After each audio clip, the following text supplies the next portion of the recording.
அஸ்ஸலாமு அலைக்கும். நான் உங்கள் ஷிஃபா குக்கிங்லேருந்து பேசுகிறேன். இன்றைக்கி நம்ம என்ன ரெசிபி பார்க்க போகிறோன்னா, எல்லாருக்கும் ரொம்ப பிடிச்ச சாம்பார் சாதம் தான். வாங்க என்னோடய ஸ்டைலில் எப்படி செய்கிறதுன்னு சொல்கிறேன்.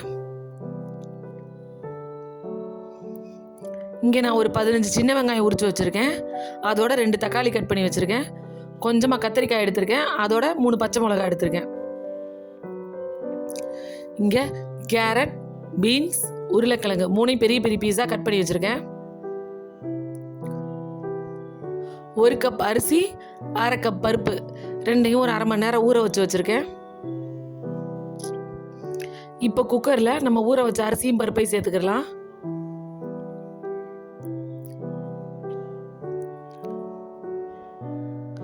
அதோட நம்ம வச்சிருக்க சின்ன வெங்காயம்,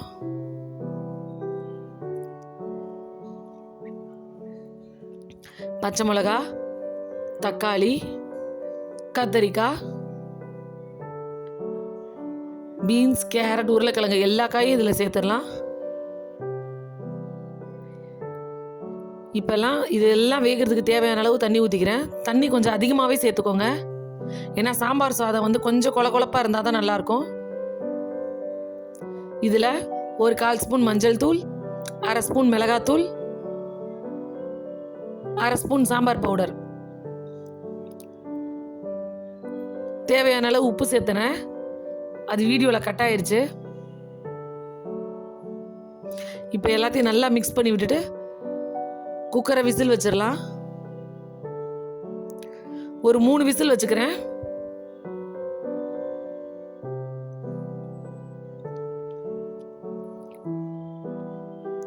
இப்போ 3 விசிலுக்கு அப்புறம் ஆவி போனதுக்கப்புறம் குக்கரை ஓப்பன் பண்ணுறேன்.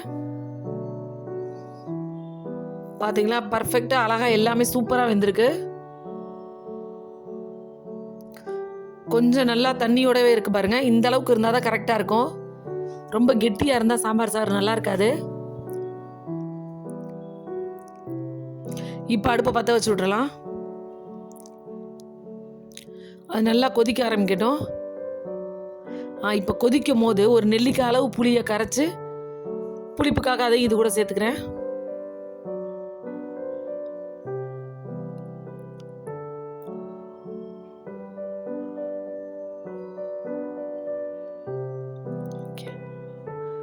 புளிச்சாரை சேர்த்துட்டு எல்லாத்தையும் நல்லா மிக்ஸ் பண்ணி விட்டுருங்க.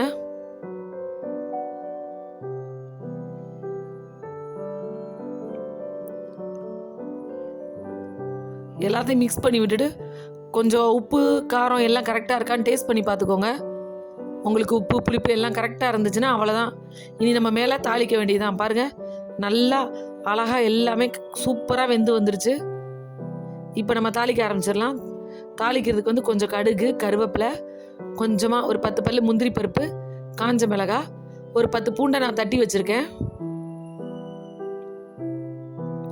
இப்போ எண்ணெய் காஞ்சிருச்சு. முதல்ல கடுகு சேர்த்துக்கிறேன். கடுகு பொரிஞ்ச உடனே அந்த பூண்டு தட்டி வச்சிருக்கேன்ல அதை அதில் சேர்த்துடுறேன். பூண்டு நல்லா பொரிஞ்சு நல்லா வாசனை வரல, அப்போ காஞ்ச மிளகாயை சேர்த்துக்கோங்க. அதுக்கப்புறம் நம்ம வச்சுருக்க முந்திரி பருப்பை அதில் சேர்த்துறேன். எல்லாமே நல்லா முருகி கலர் மாறி வரட்டும்.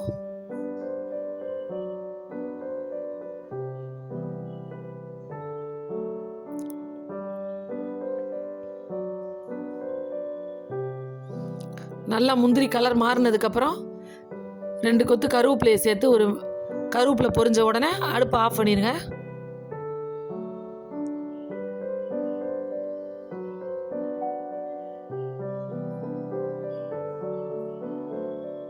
இப்போ நம்மளோட தாளிப்பை இந்த சாம்பார் சோறில் சேர்க்கலாம்.